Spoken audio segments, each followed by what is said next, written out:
आणि ते आहे गरम पाण्याचे कुंड संगमेश्वर धामणीजवळ. इथे लोकांनी साफसफाई वगैरे ठेवली आहे चांगली. आणि ते कुठलं तरी मंदिर, शिव मंदिर आहे, सॉरी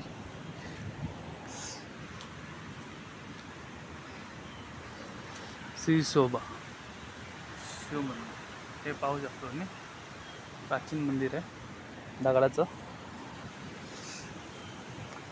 आणि किती छान धबधबा नाला चालू आहे. आणि मी चाललो ते गरम पाण्याच्या कुंडाकडे. आणि हे बघा किती वाफा निघतात ते गरम पाण्याच्या कुंडातून.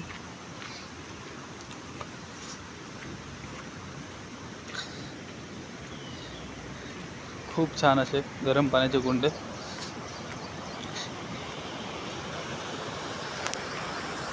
बापरे, किती वाफा निघतात ते तुम्ही पाहू शकता.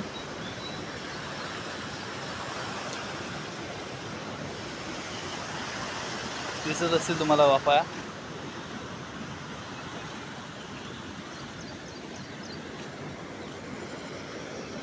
छानपैकी वाफा दिसत असतील तुम्हाला.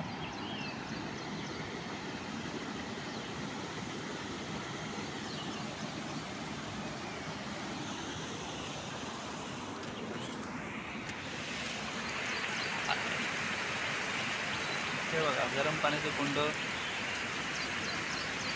आणि इकडे छोटासा वॉटरफॉल, धबधबा.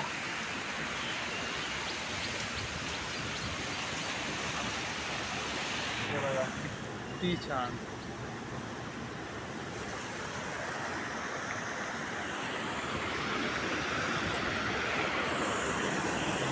Yes, yummy.